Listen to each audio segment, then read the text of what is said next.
When harvest season starts, everyone involved enters a dream state. Multiple layers of colors and actions accelerate, and the time seems to be passing quicker than ever. Once you start, you're in a loop, chained to the unpredictable weather conditions of our mountainous areas, where the rain has no predetermined path. Here in the Dolomites, grapes are strong one day and then fragile just a few hours later. Nature does not stop to help you out. Moving clouds do not delay their pressure, just to buy you some time. Then there are those sounds, the D-stemmer rotating intensively, scissors cutting through stems, laughter at lunch, the forklift moving with his filled bins, the pump turning with the rhythm, steel rings hitting the asphalt and dragged around on their tubes. In the cellar, hundreds of vats and amphoras bubble together, and the smell of roses and red berries moves around like a ghost. There is something romantic about the exhaustion you feel when you fall into bed at the end of the day. It is satisfying because you know that you are in this for some weeks only.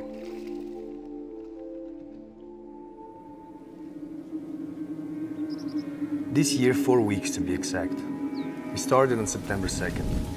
Pinot Grigio and Manzoni Bianco were the first ones we picked as usual. As the last part of summer was very dry, the grapes looked pristine and fermentations were unusually fast.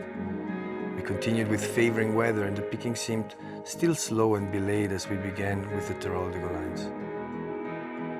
As the spring had been cold, mildew, our main enemy, had been weakened in its first phase, so the fungus did not develop much.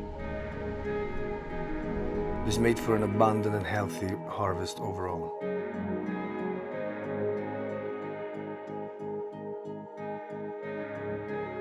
Nosiola always ripens with the reds and separates the later picking of our older vineyards of Granato from the younger Tero harvest.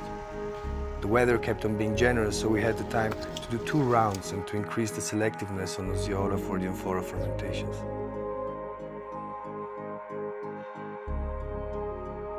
With the last pergola vineyards of Tero still looking flawless on the plant, we decided to rest for a weekend. It started to pour rain right then. The grapes had seen little water in the earlier months and absorbed an overabundance of liquids. We believed that botrytis would not be an issue at all until then, but the weekend changed it all. With an unusual speed, the grapes started to weaken and partially foul almost overnight. On the finish line, we had to accelerate to get the most precious reds safe into the cellar. There are no perfect or bad harvests, just respectfully conveyed circumstances with individual flaws and strengths. Nothing is more important to us than creating a truthful document of the year, a drinkable testament on how the seasons have modeled our plants and fruit in 2021. Foradori ceased to be a one-woman band almost a decade ago, and today we're proud of it.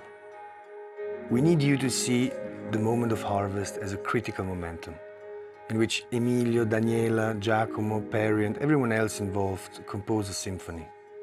All the instruments have been tuned all year long for this moment. Now is the time to be sharp. Let wine and agriculture be more than just distant ideologies or simple ways of nutrition. Make choosing the right nourishment for you a way to directly impact the evolution of living human culture.